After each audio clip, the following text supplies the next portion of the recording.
the earth of the highest regard. So, sorry, very emotional. But we have to take this time to acknowledge people such as yourself as role models, as leaders.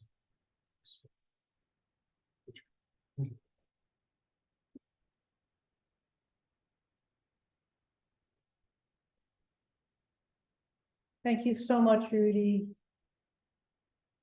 And thank you from all of you for joining, both in person and on Zoom, and just unbelievable the list of places where people are, the nation's territories where people are calling in from. For most of you, these two fellows here really don't need an introduction at all. And I'm going to be brief because I know you didn't come to hear me, but to hear these guys speak. But I think just a few words, if I may. Both George and Joe, I think, have come from two pretty different perspectives and paths, that they've devoted their professional careers to promoting Indigenous voices and practice in archaeology. And for that, we're all very, very grateful. I think you'll probably hear more about this today, but I think Joe's work has almost certainly been influenced by his Choctaw heritage, and George by his many years of teaching and learning from Secwépemc students while on faculty at SFU Kamloops. Both George and Joe have a really impactful and huge publication record, and I just want to call out a couple works in particular. In Joe's case, the Indigenous Archaeology and American Indian Values and Scientific Practice, that was really a game changer for many people and still is. And in George, your early edited volumes, and there were just many others to add to this list, but the Being and Becoming Indigenous Archaeologist, to which I think you were a contributor, Joe, and at Crossroads, Archaeology and First Peoples in Canada. And I want you all to know that together, these two rock stars just submitted a co-edited volume like 24 hours ago or something, right? Yeah, entitled Working as Indigenous Archaeologists, Reckoning New Paths Between Past and Present Lives. And I've seen the table of contents and they just knocked it out of the park. It's going to be amazing. Both Joe and George are committed to public education beyond the academy and have a long list of contributions of service to the discipline. And I want to particularly mention in that context, George, your commitment to promoting Indigenous heritage and social justice at the international level through the many years, sometimes very hard years, as director of the IPINT project, the Intellectual Property Issues and Cultural Heritage, but also a game changer. So I could go on, but I just want to add a quick personal note to both of these gentlemen. First, that both of you have really influenced my archaeological practice at a very personal level. And Joe, I actually learned about your work and you kind of late in the game. It was at some SAA meeting in some past, I think it was my first in the 1990s. And I ran into someone I knew from the University of Michigan, and she couldn't talk because she was running off to sit in my memory at some kind of table or information booth or something that you were doing. And it might seem insignificant, but for me, that one moment, and she said she's going to sit with you, and I thought, this is, seemed like a turning point where here we have an Indigenous person willing to share and to mentor and take us through the hard times of learning to respect and honor Indigenous heritage. And I remember that moment, and I keep coming back to it so many times in my life, and it was about you. And then I since, of course, got into reading all the stuff that you offered, but that moment was pivotal. And you, George, of course, you're one of my main mentors in this department and outside. I'm just so grateful how you integrate that big brain of yours with all that stuff that it keeps in that brain. Like, how does he do that? But with your passion and your heart, I think we've all really benefited from that. And I've learned so much from you, and I thank you. Thank you. So without further ado, I'd like to get started. This is how things are going to unfold. As I mentioned, I get to moderate today. I get to be your game show host. And what we've done is we've solicited a bunch of questions that we'd like to ask you about Indigenous archaeology. And mostly just to facilitate the little dance we're doing with the various Zoom recordings and such. I'll mostly be asking the questions to make it easier. but I hope there's going to be space to ask questions of if people on the floor want to ask questions or people in the Zoom room, but we'll just see how that unfolds. Okay. So I'm going to start with the basics, and we're just really hoping this can be a conversation. And George called it the Inquisition, which is he always calls comprehensive. So hopefully some of these will be a little bit tough. And I'm going to start with the easy ones. And I just want to start with asking you to tell us, easy but not easy, what is Indigenous archaeology? And I know that in all your works, you provide definitions, and you've actually expanded and changed that definition from what you were thinking about in the early days till today. And so I wonder if you could tell us about kind of the evolution of that term, and also why you expanded it, but also some of the, what do I say, the issues around that term, some of the constraints around it, including the term Indigenous. And I don't know which one of you would like to kick off that. Joe? Please, Joe. Oh, thank you. I admit fully that I stole my definition of Indigenous archaeology from George's volume at a crossroads. It was a tiny little footnote that said, we define Indigenous archaeology as archaeology done by, with, and for Indigenous peoples. And so I thought, great, it's a nice, succinct definition, one that works well. It's one that forefronts Indigenous thought, Indigenous ideas, and creates archaeology for the benefit of, and not archaeology about, Indigenous peoples. And so, to me, that was the very germ of what it meant to talk about Indigenous archaeology.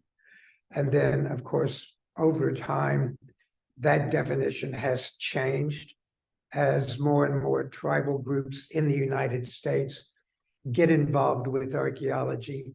In 1997, there were 12 tribes out of 566 at that time, 12 tribes who chose to take on the processes of doing federal compliance archaeology within their reservation areas. As of July of this year, there are more than 200 out of 571 tribes that are now controlling the archaeology to an extent that's done within their reservation boundaries. And so as that number of tribal groups, nations have taken on the role of archaeology, they've been able to shift somewhat that very basic definition of Indigenous archaeology.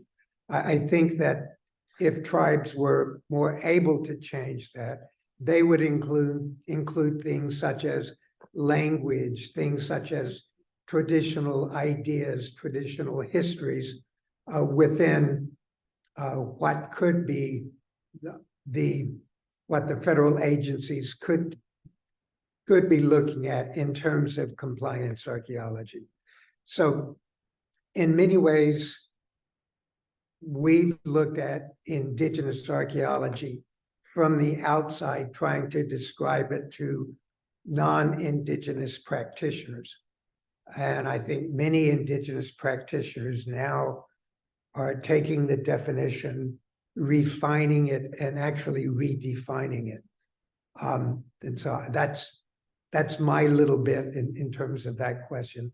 And I'd like to turn it over to George, who has truly refined it over the course of the last 20 years almost. Yeah, thanks, Joe. You know, and it was in the At a Crossroads volume that Tom Andrews and I, you know, wrote that footnote, archaeology with, for, and by Indigenous peoples, one that really worked well.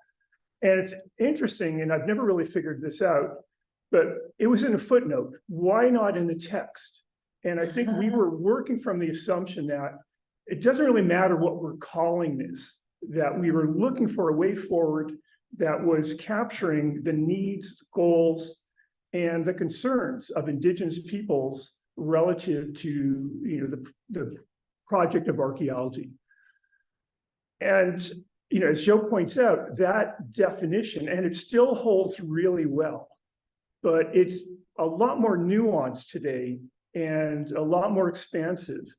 And one funny story about this is that in 2008, I was asked by Deborah Perils to contribute a piece on Indigenous archaeology to the Encyclopedia of Archaeology. And having worked in this realm for, at that point, about 10 years and so on, I said, okay, this is going to be easy. And I missed deadline after deadline after deadline because I was coming to realize it was a lot more complicated, in part because it was all unfolding in real time. And so you have aspects of Indigenous archaeology that are basically conventional archaeology being practiced by Indigenous peoples, using the, cultural historical data coming out to address particular goals. And yet we're also seeing it as different models of heritage management or stewardship, or ways of healing, or a means of cultural revitalization.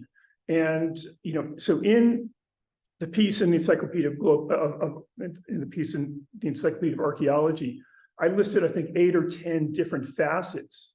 And any Indigenous archaeology could be any one or more or all of those at the same time. And then recently, with my colleague Lindsay Montgomery, we updated that piece and then added a little bit more to that. But it is, on the one hand, a really simple definition. And on the other hand, it can be very complicated, in part because the needs of the Indigenous peoples are constantly changing. And they may not be seeing what they're doing as archaeology per se. As Joe alludes to, we're talking about heritage, and heritage means different things to different people in different contexts. And it's not just the material component. For many Indigenous peoples, that tangible aspect is important, but even more so might be the intangible aspects. And indeed, for many Indigenous peoples, there's no division between those two. So, stay tuned to see how, Indigenous archaeology continues to evolve and change. And in some cases, it may not be looking like archaeology at all, which isn't a bad thing. It's simply the reality of how people engage with their heritage. This wasn't a question I was going to ask, but I think it's relevant is, well, what is archaeology? Like, really?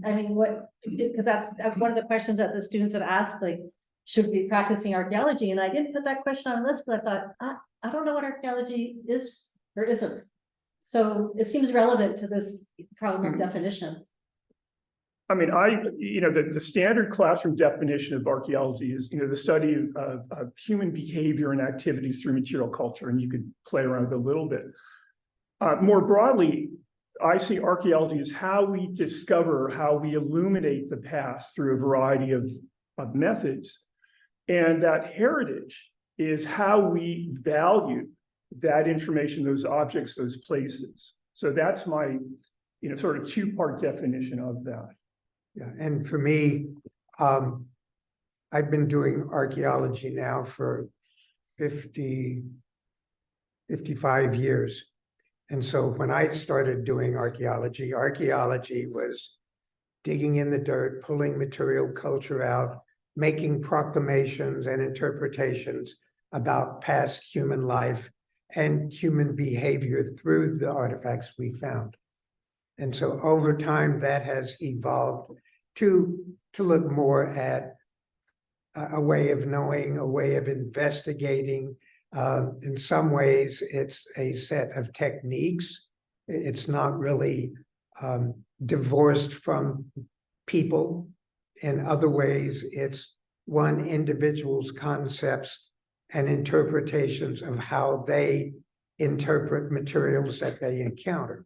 Mm-hmm. And so, in terms of archaeological concepts, of course, we're hindered by the idea that, or the fact that we may only find 3% of the material culture left or created by past societies, past cultures, because we don't find, rarely do we find wood or bone or skin or clothing. And so we're really dependent upon those durable artifacts, stone, occasionally bone, but so we're given such an incomplete picture of the past.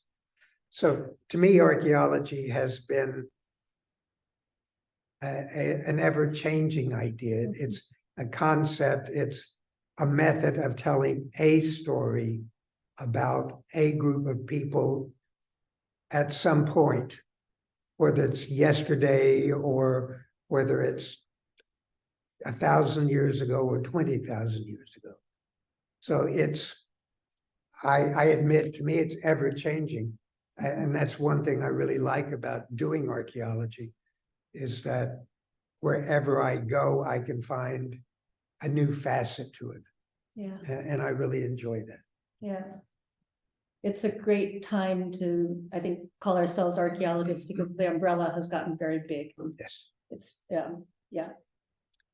And actually related to that, one of the things about the changes that I've seen in my wee life is that under the umbrella of archaeology is that social action, political agendas are fair game.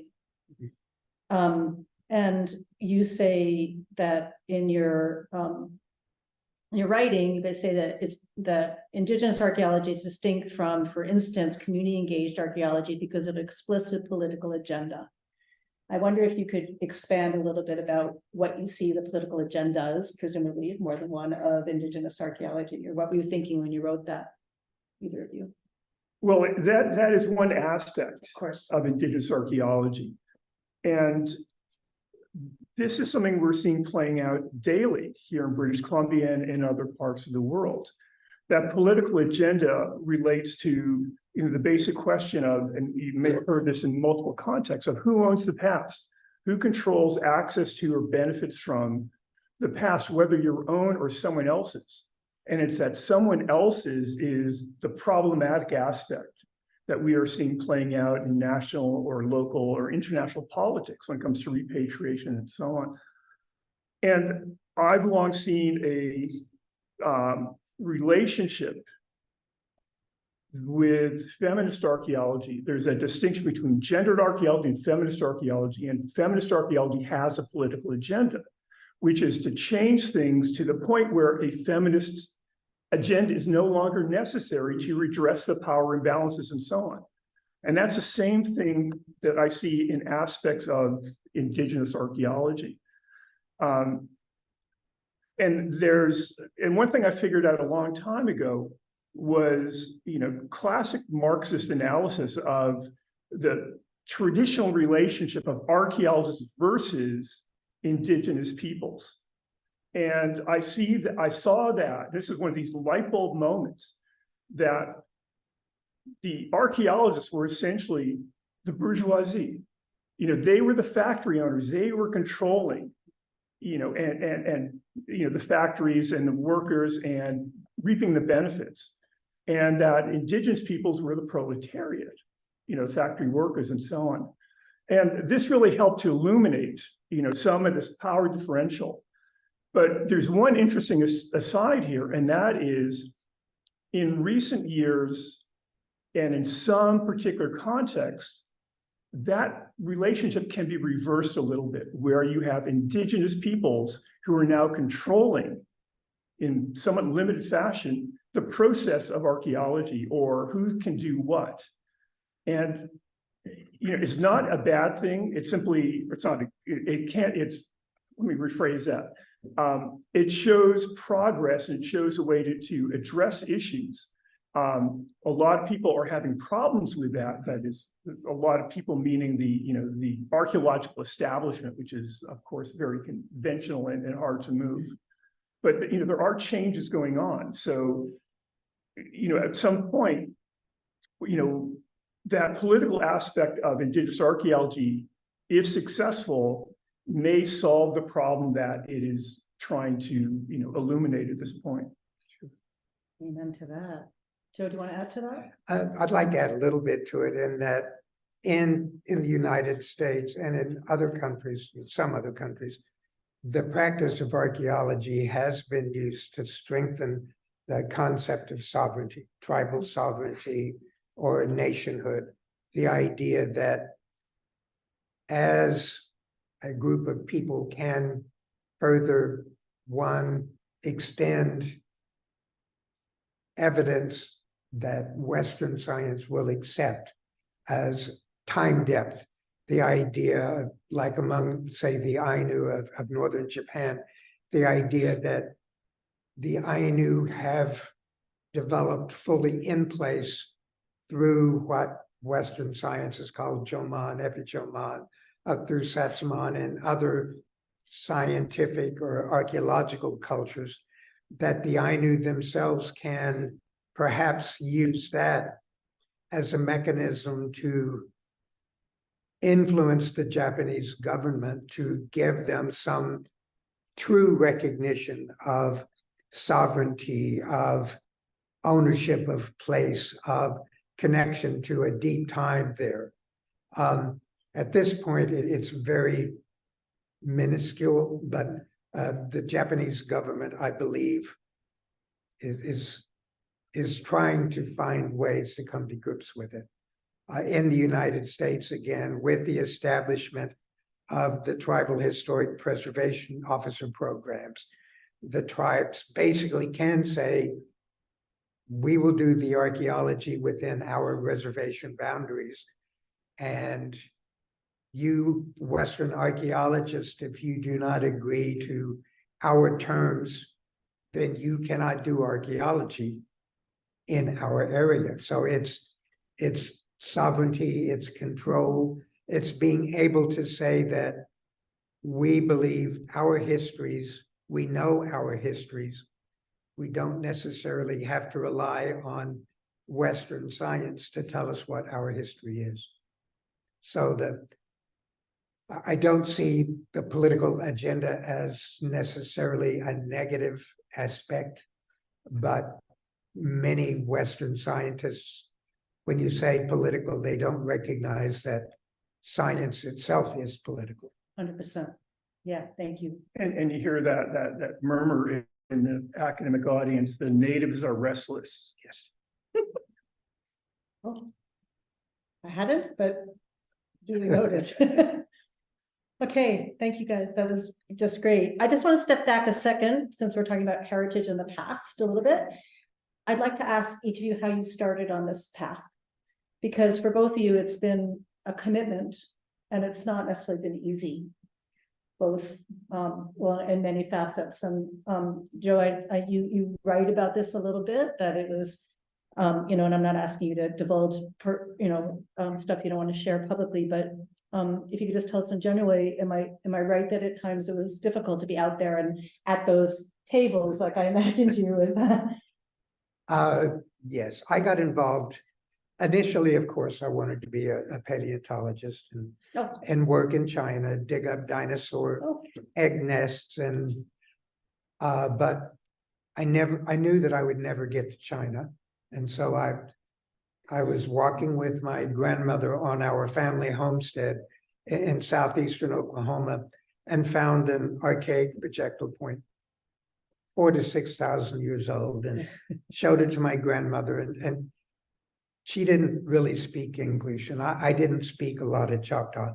I spoke enough to get my face slapped on occasion, but my cousin was bilingual and she translated, and my grandmother said that projectile point was not Choctaw history, because were moved into Oklahoma in the 1830s, so 1840s. So, but she said it was part of the unwritten history of the people who lived there before we did, the Choctaw. So I was 10 years old at the time, and I think I still have that projectile point at home. I mean, this was before I knew it was a bad thing to take those things. But when I turned 16 and 17, I realized that to try to save that unwritten history was something that I thought I should start doing. So I did my first archaeological survey in spring of 1968.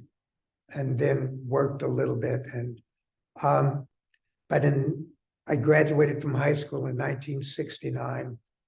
And in August of 1969, Vine Deloria published a couple of excerpts in Playboy magazine. And I only bought them for the articles. Yeah, you and everyone else. Yes, Nat, yes, yep, all of okay. us 18-year-old. And it really made me stop and think, because, Vine was really talking about anthropology. He didn't really hit on archaeology at that time, but anthropologists, and the fact that much of what they were doing was for their own benefit, or for the benefit of gaining tenure, publication, grants for their own, again, their benefit, and that they weren't providing a great deal of help to the tribal groups that they were taking information from. So I was really in the middle. I didn't know if I could be an archaeologist and still be Indian, or if I could be an Indian and be an archaeologist. So I was also at the height of the American Indian movement. In 1970, the American Indian movement were taking over field schools, laboratories. They were burning shovels and field notes and such. So I was really in the middle. I didn't know if I could do it or not. And so I kept vacillating back and forth. And in many regards, I sort of hid out. I didn't spend a lot of time in the anthropology department. I was very quiet, and I did my work and tried not to draw attention to myself. So it was very much a schizophrenic time. But I stumbled through, and I met some people who made me realize that trying to provide information of benefit to tribes and to try to tell the story to be some sort of a person in the middle to try to bring both sides together. So I was a younger child in my family, so I always tried to heal things. So that's kind of what I went to do and tried to do. Thank you for persevering. Did you meet Vine Gloria? Oh, yes, Your friend, yes. yeah. And so He's autographed 2 copies, or he did autograph 2 copies of my Playboy magazine articles, and his first edition, Custer died for. That's cool. Red Earth, White. I have a lot of Vine Deloria autographs, and ultimately, really, it was Custer died for your sins that really pushed me to do what turned out to be my dissertation, was to look at the conflict between American Indian ideas and archaeologists' ideas about land ownership and who really had the right to the past. So in many ways, he and I had a few conversations about it, and he influenced me. Well, love to have been a fly on the wall for those. George. My path into this realm is quite different. I grew up in a small town in Western Connecticut and lived on National Geographic magazines, exposing me to this wonderful cultural diversity of humanity. And I made, according to family lore, a famous proclamation of the dinner table when I was 8 years old that I was going to become an archaeologist. And my parents, after a moment said, well, that's wonderful. And then there was that but. And to them, archaeologists were basically rich white guys who could go around and, self-finance exploration of the jungle and finding lost temples and all of that. But nonetheless, they supported me. And when I finished high school, I was going to start the next fall in a small college in New Hampshire, but they accepted me into the field school before I actually formally started as a college student. And in my time as an undergraduate, I was doing field work in New Hampshire, but I developed an interest in paleopathology, which was the focus of my honors thesis. And I was going to become an old world archaeologist. I applied to work with George Bass in Turkey doing underwater archaeology and wasn't accepted. But from there, I decided to go to the University of Missouri to study classical archaeology. And within 2 weeks of drawing 18th dynasty vases in the museum, I said, this is stupid. And so I transferred over to anthropology, and I was soon doing lithic analysis and relating that to environmental changes and so on. Moved back to New Hampshire as archaeologist for the Water Commission there, doing HRM, or Cultural Resource Management, and then up to Maine, where I met my wife, Catherine Carlson, who has continually changed my life for the better. Because we were both then PhD students at the University of Massachusetts Amherst. I was focusing on early post-glacial land use and hunter-gatherer use of wetlands. This is straight ahead Binfordian, positivist, processual archaeology. And that was going to be my career. And then Catherine gets a job offer in British Columbia, where she's originally from. We move out here. She's teaching at what was then Caribou College, now Thompson Rivers. And I was teaching at a session in Okanagan and then at Caribou College. And then I heard that SFU had just started a campus on the Kamloops Reserve. Went over, introduced myself, and soon after I was teaching one course, then 3 courses, and ended up there for 16 years. Getting tenure, member of the archaeology department, but also teaching in anthropology. And I developed really one of the first indigenous archaeology programs in North America. But what is important is that the first class I gave on the reserve in the former residential school, I walk into the room to give the same introduction to archaeology lecture I had just given at Caribou College. And I sit down in the room in the old girls' dorm, and sitting in front of me are 13 Secwepemc students. The men are all in the front, arms crossed, braids, ball caps, sunglasses. The women are behind them. And I start in my usual lecture, and I knew within 30 seconds it wasn't going to work. I put down my lecture notes, and I basically had a conversation with them about archaeology, not watering it down, but simply changing how I was conveying. And I learned more from those students than they ever learned from me. And it was not only being welcomed into the Secwepemc community, and over the course of all of those years, seeing learning from the elders and trying to fit into matching what I could do, what I could bring as an archaeologist to help them. And my goal wasn't to teach them to do the kind of archaeology I do, but to give them archaeology as a tool to use however they see fit. And there were also those light bulb moments. I remember sitting down with a middle-aged Secwepemc woman, and she said, I couldn't finish my term paper. And this is not unusual. I get it all the time. And I asked, well, why is that? Expecting the usual. I broke up with my boyfriend, my dog ate it, etc. And she said, I couldn't finish it because my spirit helper left me. And it was one of those light bulb moments when I realized that, this, here's a Secwepemc woman. This woman has a different worldview, a different experience of the world. And I'm an anthropologist. This is the stuff that I'm supposed to be ready to capture, so this is just one of countless moments of my education. And I'm forever grateful to all of those individuals. And this is, I think, a really important point of indigenous archaeology or community archaeology and so on. It's based on respect, responsibility, and relationships. And these relationships are often really hard to develop. You have to keep at it.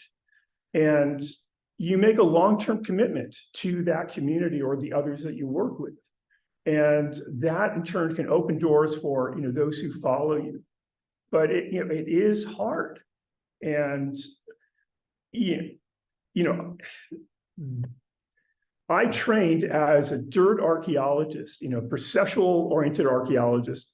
And for the last 35 years, I've been doing something completely different. And what I really benefit from, what I really revel in, is that tension between different ways of knowing, different value systems. And it's really, really uncomfortable. And that is a good thing because you cannot be complacent. You have to respond one way or another to those tensions. And I think that is whether at the personal level or we're seeing it playing out in the relationship between Indigenous archaeology and all these other flavors of archaeology. This is a healthy discipline when we have all these different approaches, not all of which jive with each other. You have huge differences in methodology, in theory, in goals. And that just makes archaeology and related endeavors much more valuable and productive and realistic. Thank you. I just also just note about George's story that your humility and your excellence as a teacher has been really is woven into that story, that you are inherently respectful of people. You see your students as as you learn from them as much as you give to them. And so that story that you just told us speaks a lot about like how you are and how you see the world, which again, we're grateful for. Oh goodness, so much I want to ask you. Okay, I'm just gonna ask you this. Very quickly, if you guys could just tell us, because I don't know, how you two came to work together. Oh, good. He's laughing. How did you come to work together? We were wallflowers at the same dance. Oh. What dance There was is that? a long backstory to that, but we were invited to a conference toward a more ethical Maya conference. And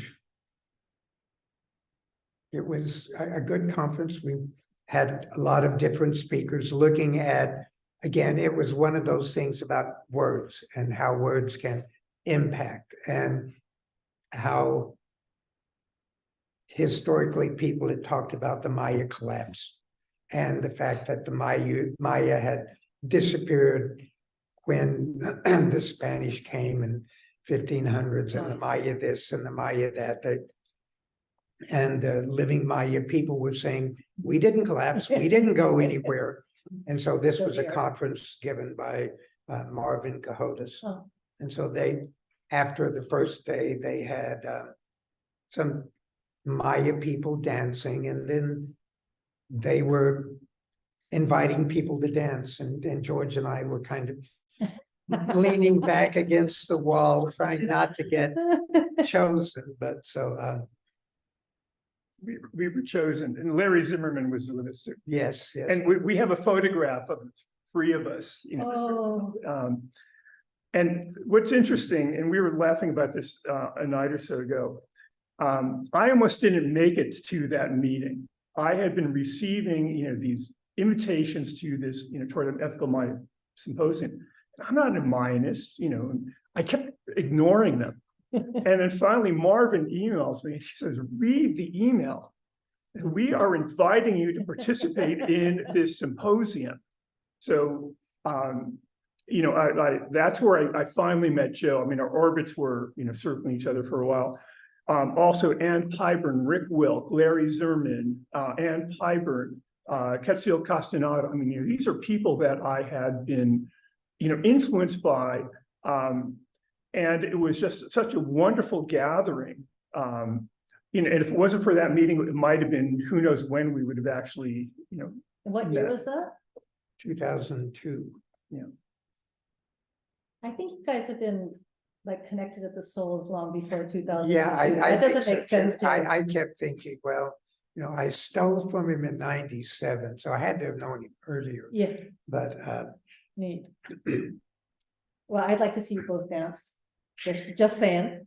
Well, we were dancing. We were dancing. we weren't in the dancing light when we were together. here, up to here on us. So you talked about kind of different worldviews, George, and kind of blending that, and you talked about the kind of big umbrella that archaeology is, or we think it should be. And one of the, you both have been pretty strong advocates of integrating Indigenous knowledge into archaeological practice.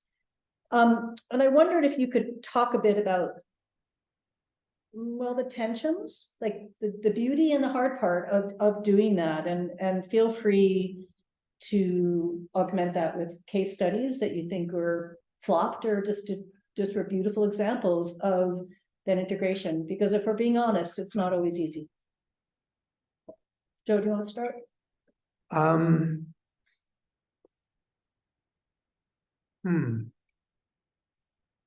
Yeah, it is very difficult to.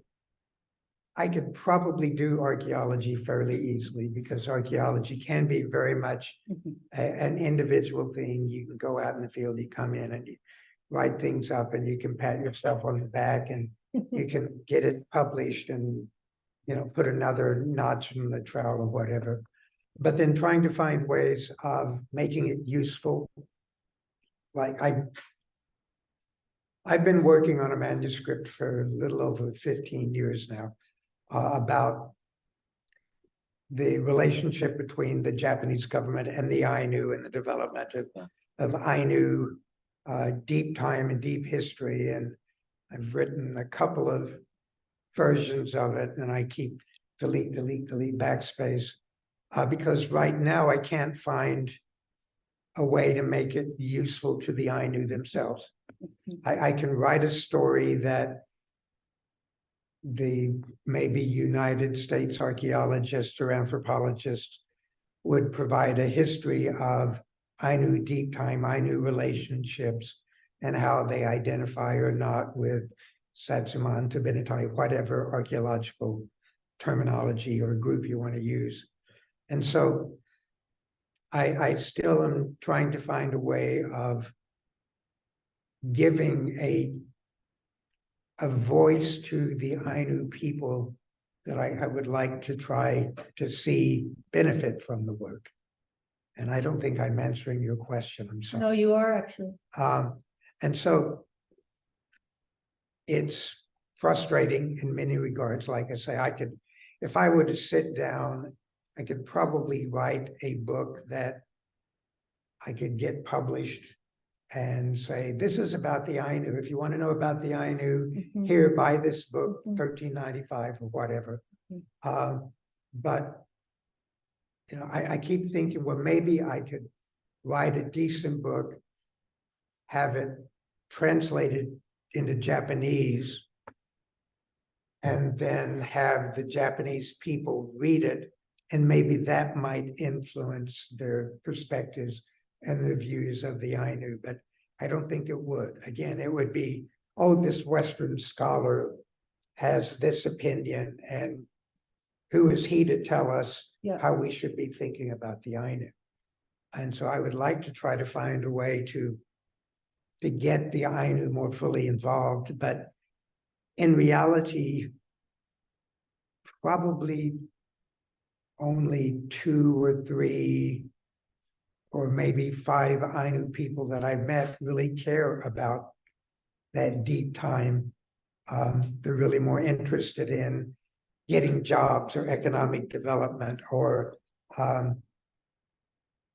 finding, right now, they're more interested in developing concepts related to creating Ainu membership so that they can really develop an Ainu nation with the idea of nationhood. So it's still very, very much at the beginning in Japan, and I just would like to do something, and I feel frustrated that I can't find a way to make it work. Thank you for sharing that. I think that's a really good example of kind of context that some of us find ourselves in, and that we're in this really privileged position as archaeologists to sometimes tell the story about other people's descendant people's past, like what's that about? But yet we think, in fact, that there is some grains that would be useful for the community. So the truth is, it can be quite hard to balance that, I think. Not overstepping, giving in the right way. Yeah. You want to add to that too? Yeah, I mean, there's an interesting relationship between archaeology and oral histories. And it's a topic that's become really popular in the last decade. And we're seeing, many archaeologists and climatologists and geologists, turning to sources of traditional knowledge in the Arctic to look at climate change and changes in caribou migration and so on. And one thing that I've noticed, and others have as well, is that, archaeologists have been turning to ethnographic sources and so on to bolster, their research, to find additional information that may correspond. And one thing I've noticed is that when archaeologists, climatologists, geologists, whomever today are using oral traditions, and it agrees with their expectations, it agrees with their results, they start praising it, saying, here's, really important, valid source of information. And when it doesn't agree, they tend to dismiss it. And that's really unfortunate, because one way to look at this is that, those alternate explanations of things can be seen as multiple working hypotheses. That is good science. And it's also complicated by the fact that archaeologists look at archaeology as a way to answer, questions about people's past and so on. Now, on the one hand, indigenous peoples may say, we don't need archaeology to tell us what we already know by other means. And a couple of, when I was doing field work in Kamloops, I was in an excavation unit and happened to look up, and there's a Secwepemc elder looking down at me. And he says to me, our people always lived in pit houses. And I had a conversation with him. And I was really torn by how to have this conversation, because from an archaeological perspective, we know that people in the interior lived in pit houses to maybe 4,000, 5,000 years ago. Before that, they had a more mobile way of life. What he's doing is he is compressing time. He is, in fact, ignoring this much longer history of accomplishments, of the adaptability, of the creativity of his ancestors. And I would not then, or in other cases, say, well, you're wrong. We had a conversation and it ended very pleasantly. But this shows one of the challenges that you have with people who know their history. Archaeology is a different story. It's a little bit like Akira Kurosawa's great film Rashomon. One event and you have all these different stories. Which one is true? Well, we're not going to deal with the issue of truth. I mean, that's a relative concept, and it's not a very satisfying one in these concepts. So, things are still continuing to unfold.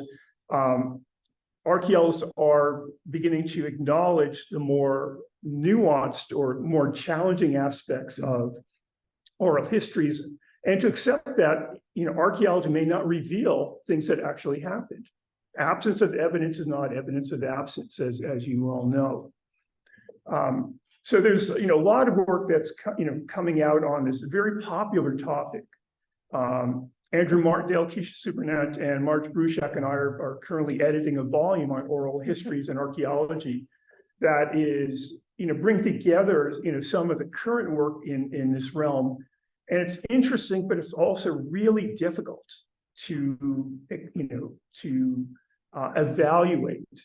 But all of those chapters in this volume are co-written by indigenous community collaborators. So you have this nice melding of different ways of viewing the world and understanding the world, represented in those, case studies. I'm also thinking that about some conversations I've had where archaeology sometimes can help show the ways in which people's views of their past have been influenced by colonization. That it's kind of one of the insidious parts of colonization is that it took people's history away and kind of, recreated it in school. And so I've had some really hard but good conversations with people about archaeology's role. And I think you said it nicely. It's like, you get a compressed view, but archaeology can give you a long-term view that people might not have been able to receive because of all the disruptions that colonization has put forward. So yeah, honest, respectful, open discussions, I think, are kind of the way forward, as you guys do. I have a question. Several people wrote about Indigenous archaeology on the international stage, and we've already talked about the Ainu and kind of what it looks like in different contexts. And some people have asked about what happens, for example, in countries where they don't recognize indigeneity as a concept, or where people don't have any working memory of Indigenous individuals, places in Europe, that kind of thing. So are there some places in the world that come up to you as kind of, I say that you think that the indigenous archaeology is moving forward at the way that the indigenous people there want it to? Like, or is there a place that stands out where indigenous people have been able to take over archaeology and define it as they like? Because you said, by defining it the way they want and going forward with it. Are the places in the world that stand out for you their way? Well, certainly, North America, and Australia, I think a distinct entity known as Indigenous archaeology is recognized, very vibrant and so on.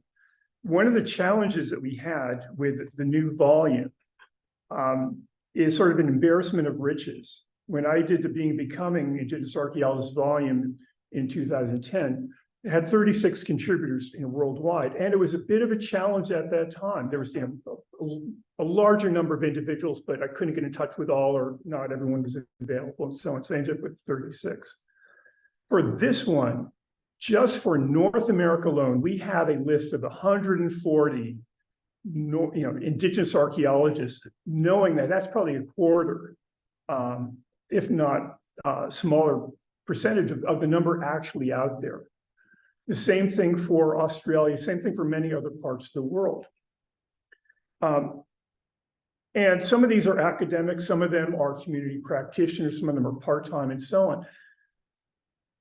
So you're seeing, certainly in Australia,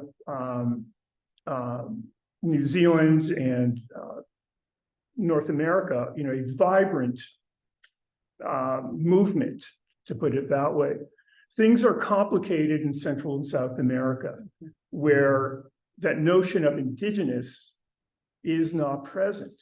And this was one of the challenges that we had. We were writing to individuals and say, thank you very much, but I'm not indigenous. And yet, by other definitions, the UN definition and so on, they are indigenous, but they identify differently. And we really wrestled with, that term indigenous. We have, in our introduction to the volume, we play around with this. But it is sort of a shorthand version of, formerly colonized, disenfranchised, peoples who have lost their land, language, culture, et cetera. You end up with this really long title that sort of incorporates all of these peoples from Central and South America, or from Africa. African colleagues say, I'm not indigenous. And you have people in Asia, for example, who do not accept this term, indigenous. So the real challenge is in who self-identifies as indigenous. And that's certainly a challenge that we have, even though we recognize this body of individuals who all have a sort of shared set of common challenges that they faced in the post-colonial era. Yeah, and I see things I have a colleague who's Sami in Sweden, and she's recognizing that the archaeology that she practices is derived from her Sami heritage, and that she's been able to demonstrate that prior to many other historical events that the government has created, mountain Sami, reindeer Sami, fishing Sami, that in the past they were all very much generally mixed together. And so she's been able to use archaeology and some of her research looking at reindeer herding, hunting pits and such to expand a little bit further geographical recognition of the interconnectedness of the mountain Sami and the reindeer Sami and such. So she is seeing that as a positive thing, and also as a means of bringing the Swedish government to task for their perceptions of study of Sami skulls and such. So she's seeing that as a very positive aspect of indigenous archaeology as she practices it in Sweden. So we are beginning to see there is one in Taiwan, there's one individual who he recognizes himself as an indigenous Taiwanese, and he does archaeology, but he doesn't really practice archaeology. He works in a museum doing sort of museum stuff, and he doesn't really consider himself an indigenous archaeologist, but he's one of those asterisks, I guess, an indigenous person with a degree in archaeology.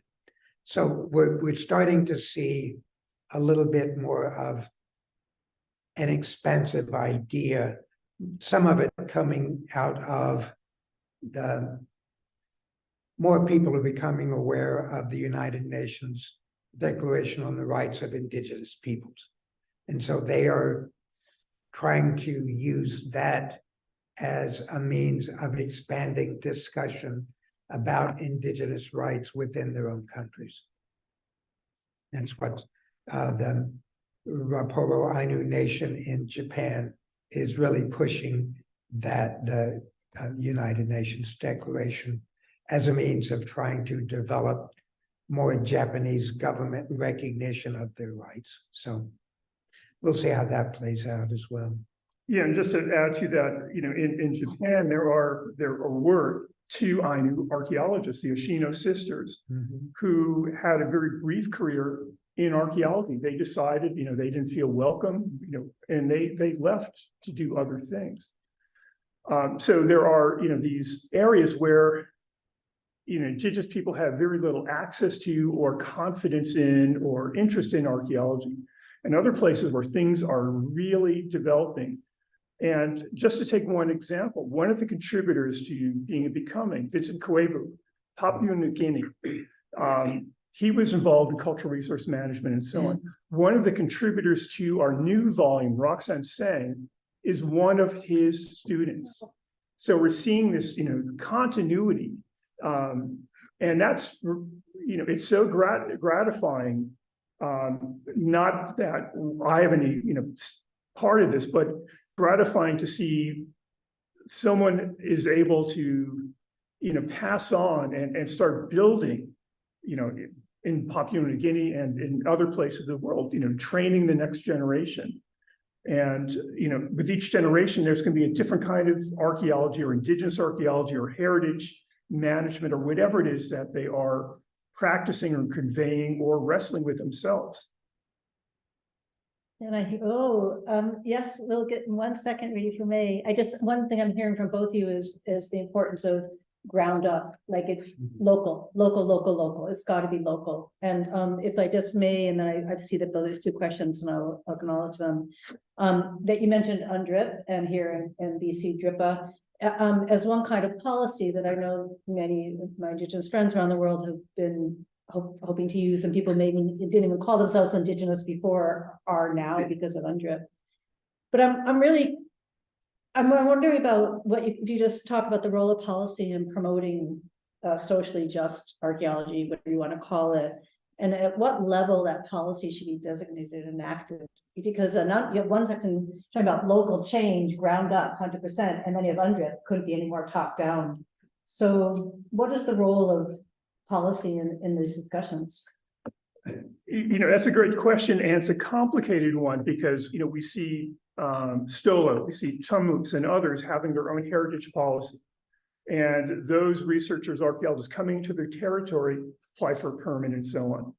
To what degree that is recognized by the branch is another matter.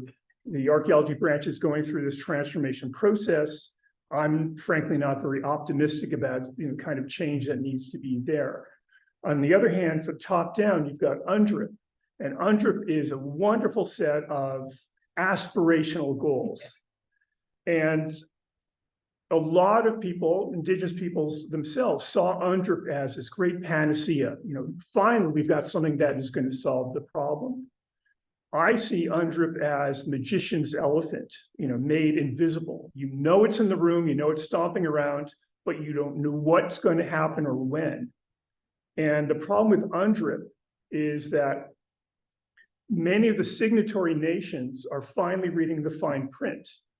And they're understanding that in order to make UNDRIP work means that they have to start giving up some degree of power or control over heritage matters.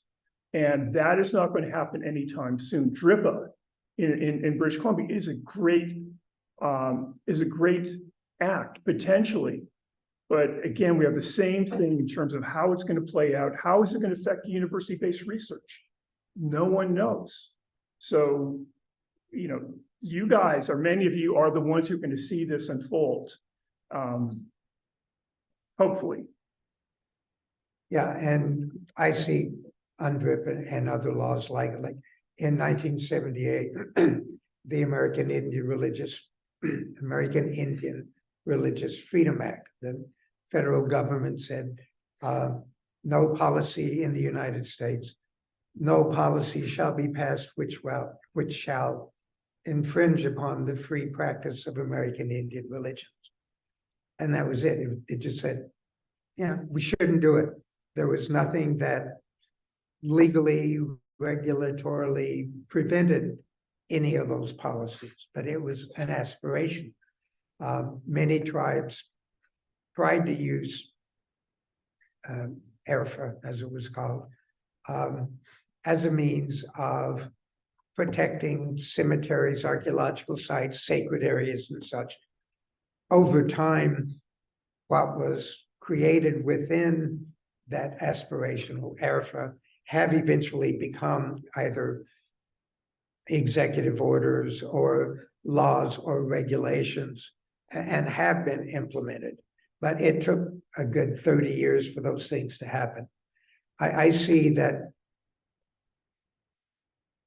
basically many governments are saying, we agree to these ideals, and in a pure world, we would gladly support them.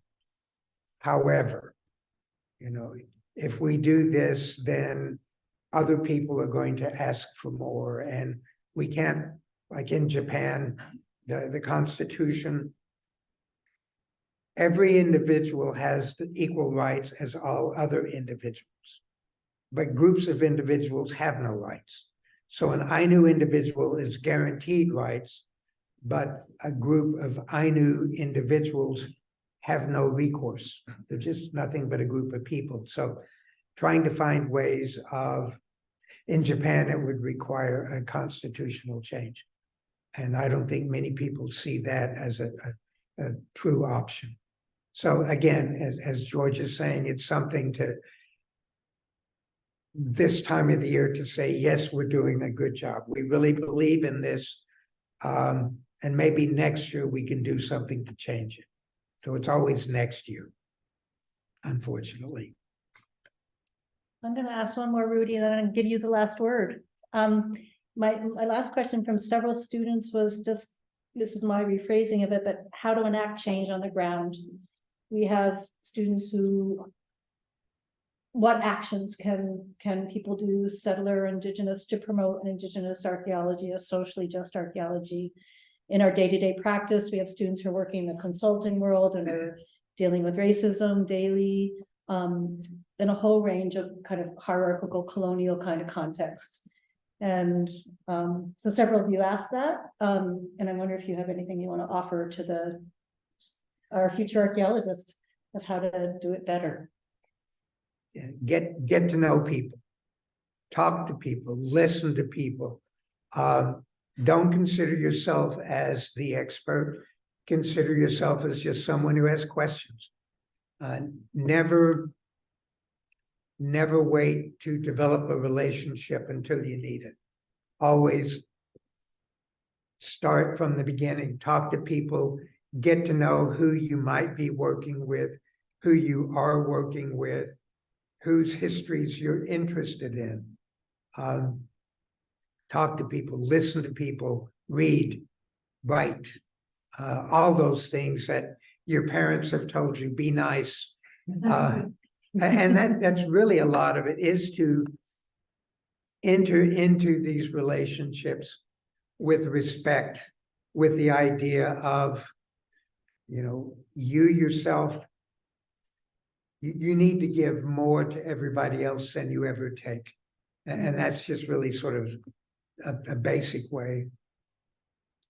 And, one of the most important lessons, that I learned as an archaeologist was from Larry Zimmerman, a friend I absolutely love. And he said, be humble, something, Joe also mentioned. We're not the experts when it comes to other people's culture. And we have to listen, and we have to learn, we have to stop talking. In fact, I've been to a number of First Nations gatherings where I've observed an elder talking to some, youths playing around, saying, you can't learn, you can't listen when your mouth is, yammering away. And so ultimately it comes down to respect, something that we have to cultivate. It doesn't come on its own. We have to be the ones who reach out. We have to ask, what's important to you? What can we do for you? We have to communicate. And this is something that is so important. It's why in my classes, I stress you got to write well. If you can't write well, you can't communicate your ideas to your instructors, let alone to, as future archaeologists, to communicate to the public or to any descendant community. What are you doing and why? And more broadly, I always come back to the statement from the 16th century Chinese philosopher Wang Yang is knowledge without action isn't knowledge. It's information, and information is valuable, but until we use that information to put it into action, it's just more academic, posturing, and we've got to stop writing for each other as archaeologists, as academics. We have to communicate with the people who are paying for the university, paying our salaries, and are facing real world problems on a day-to-day basis, whether it has to do with their heritage, whether it has to do with climate change. We're the so-called experts, but unless we are, sharing that information in meaningful ways, I'm really discomforted. Rudy, would you mind coming up here to ask your question, just so the people on Zoom could hear? I'll just stand up. Or use your big, Okay. long house voice? Sure. No, I'm just curious.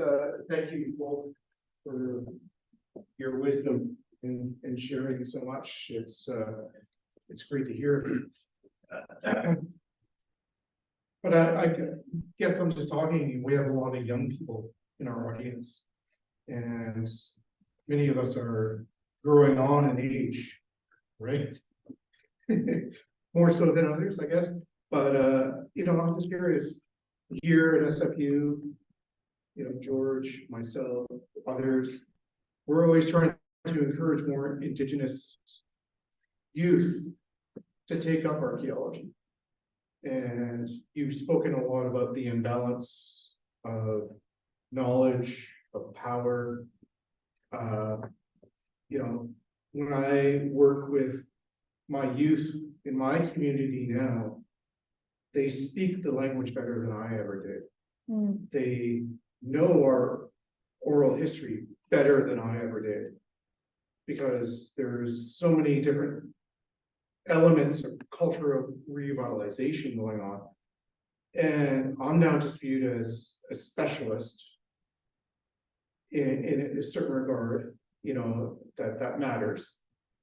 But in terms of, you know, how can we, with our wisdom and experience, make archaeology, anthropology, as a post-secondary career, because we have all these youth running around and they have all this energy. Bless them.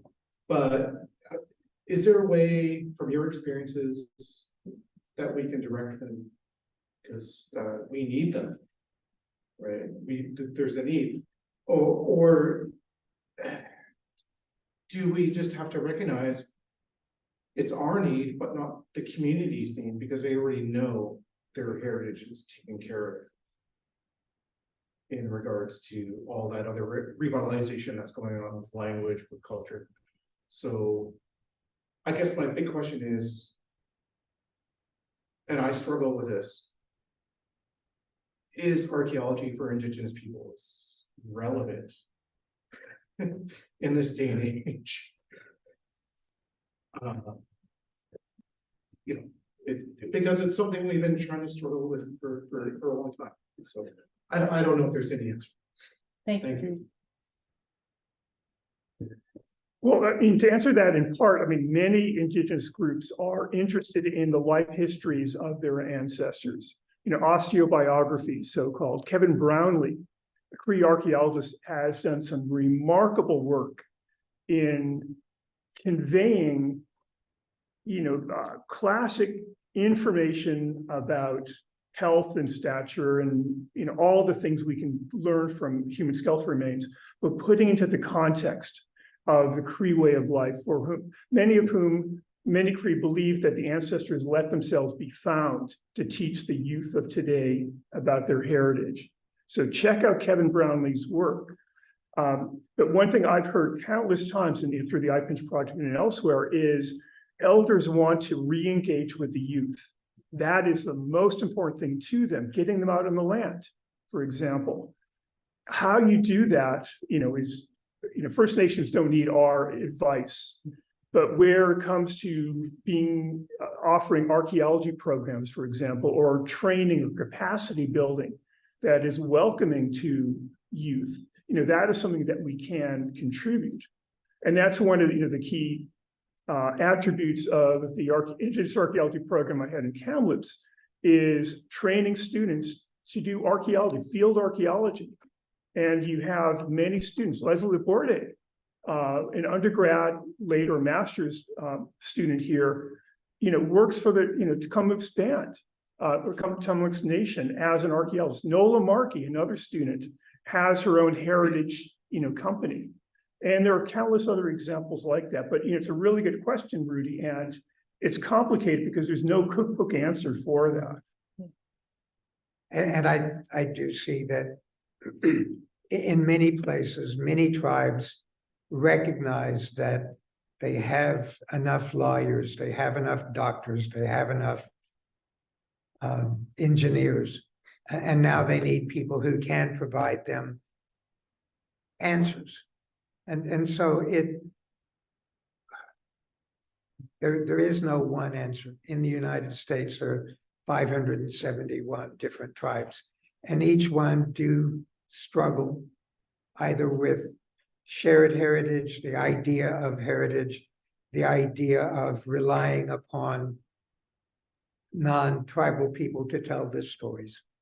So the Choctaw Nation has a tribal historic preservation officer who was one of my students at the University of New Mexico. He's of Choctaw heritage, And he offers summer classes or summer courses, camps on traditional technologies and stories and such. So in some ways, he is trying to keep moving those stories forward.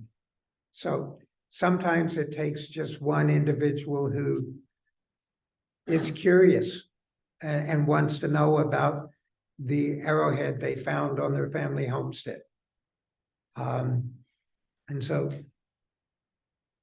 I don't know that we could ever go through and say, you're going to be an archaeologist, you can be a geologist,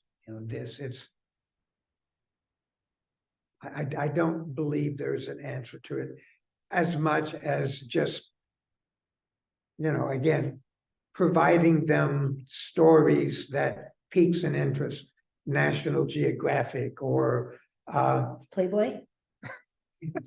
it piqued my interest. But again, just public education and outreach can make a difference. If we can tell stories in such a way that people are interested in what we are telling, then they may say, oh, well, when I go to grad school or when I go to college, I want to do that too. So maybe that's the answer. Lovely. I'm mindful of the time. I just want to tell everyone that we're going to be joining in the lounge just across the way with some special treats for both of you.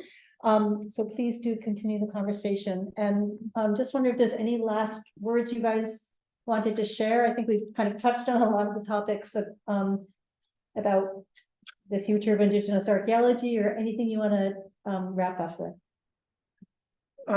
For me,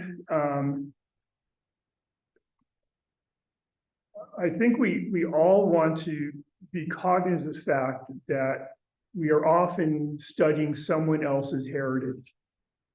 And we need to be respectful of that, and to be aware that the stories we tell about that heritage may not be aligned with their stories, their knowledge. And that's not a bad thing. I mean, I wrestle with this all the time. I'm a classically trained archaeologist. I believe in evidence. And on the other hand, I'm working with people who have different forms of evidence. And so this is one of those tensions that, I constantly wrestle with. And I'm all the better for that, I think, in terms of doing anthropologically informed archaeology. There are other ways of doing archaeology, but this is, my version of it, and I'm the one who has to live within, that approach. And I think that I keep looking for a time when Indigenous archaeology is no longer necessary. That's what I'm hoping, is that there comes a time when archaeology is equally open to everyone, equally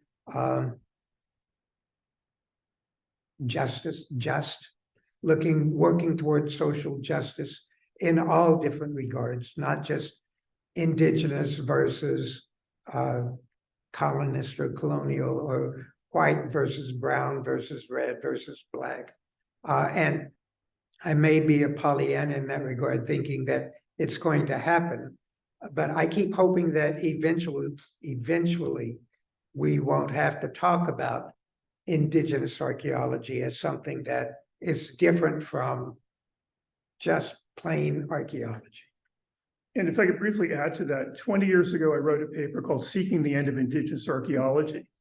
And I looked at exactly that on the one hand, the goal of Indigenous archaeology is to have a world in which it's not necessary. And on the other hand, and the reason it's necessary is that there has been no place in the conversation for Indigenous peoples. And so it's carved out its own niche, and a very valuable one. And on the other hand, we wanted, I think I've just contradicted myself. We want to do away with the need for indigenous archaeology. And on the other hand, it has still a persistent need to be there because indigenous peoples want their own safe space to do archaeology as they see fit. So I wrote that 20 years ago. I'm currently working on a revised version with Larry Zimmerman, if we ever get it written. And I think that tension is still there. We are also seeing indigenous archaeology, quote unquote, being eclipsed by community archaeology. And the main difference there is it doesn't have that political agenda, but I think both indigenous and community archaeology overlap a bit, but they both have really important and sometimes distinct goals. Well, awesome. Thank you so much, both of you.